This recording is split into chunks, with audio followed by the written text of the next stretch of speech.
Assalamu alaikum wa rahmatullahi wa barakatuh. This is your brother Ismail Bullock for the daily reminder. Now, brothers and sisters, I'm standing here in the graveyard.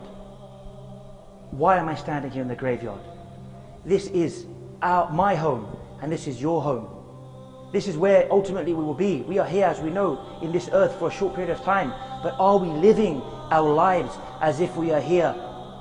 As the Prophet ﷺ said, Abir Sabil, be in this world like you are a stranger, or Abir Sabil, or a person who's just walking through it, a traveler who's just passing through a country. Are we living this life? Or are we saying to ourselves, inshallah, it's true, death is a reality. I mean, Allah tells us in the Quran that death is a reality when He says, وَجَاءَتْ سَكْرَةُ الْمَوْتِ بِالْحَقِّ ذَلِكَ مَا كُنْتَ مِنْهُ تَحِيدٌ. That indeed the intoxication of death has come in truth. This is what you are afraid of. This is what we are afraid of. This is what we hide from. But can we in reality hide from this, our brothers and sisters? And Allah created us to worship Him. But Allah tells us also why He created life and death when He says, الذي خلق الموت والحياة ليبلوكم أيكم أحسن عملا. It is He, Allah, who created life and death to see which of you are the best in deeds. So are we living that life of good deeds? Are we living a life of righteousness? Or do we say, come on, I've got plenty of time. I'm only 20, I'm only 18, I'm only 30. I know I have to be good. I'll be good inshallah when I'm 30, when I'm 40. Then I'll pray. Then I'll grow a beard. Then I'll do the things of Islam I'm supposed to do. But this graveyard I'm standing in here, these people next to me, of various ages, they all thought the same thing. They all thought they had that extra year, that extra day, that extra minute. But in reality they didn't. And none of us know, oh brothers and sisters, when we're going to die. Allah subhanahu wa ta'ala tells us, وَمَا تَدْرِي نَفْسٌ مَاذَا تَكْسِبُ غَدًا وَمَا تَدْرِي نَفْسٌ بِأَيِّ أَرْضٍ تَمُوتُ.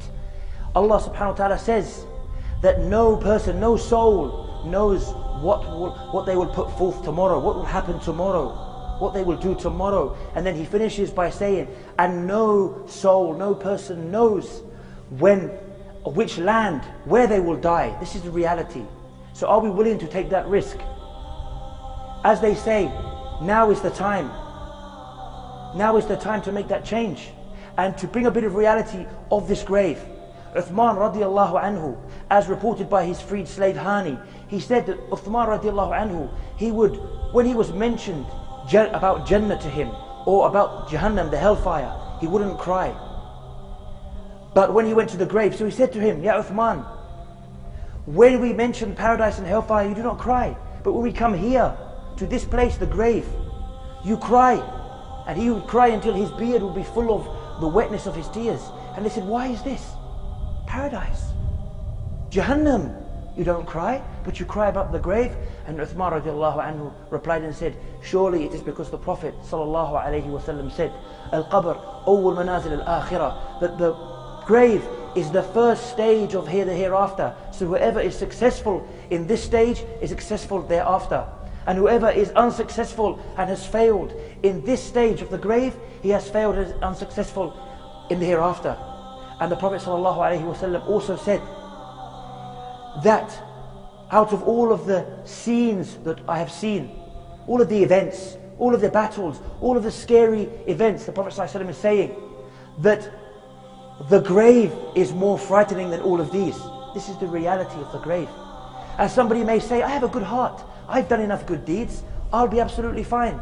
The Prophet ﷺ told us of a squeezing in the grave that will squeeze the rib cage with such severe pressure. And He said that nobody is freed from this. And He said if anybody would have been freed from this, it would have been our noble companion Sa'ad ibn Mu'adh. But He said not even he is freed from this squeezing. So this, brothers and sisters, was really a short reminder, firstly to myself and to everybody else. Make that change. There's no time like the present, as they say. And this is the reality. I may not return after I record this to my house alive. You may not, at the end of this evening of watching this video, be alive. Like many of these young, healthy people who died in ways only Allah knows. The most unexpected of ways, some of them. So this is a reflection for all of us, inshallah. And until I join you here on the Daily Reminder. And if you've benefited from this video, like it, share it. The Prophet ﷺ said, whoever starts a good thing, a good deed, receives the reward of it. If you share this video and another person repents, starts to pray, changes his life because of this video, you also will get the reward. All those prayers, all those things he left, all the fornication, all the alcohol, all of the bad things he left will be on your scale, inshallah, and hopefully on my scale on Yawm al-Qiyamah. And I leave you with the greetings of Islam, the greetings of peace. Wassalamu alaikum wa rahmatullahi wa barakatuhu.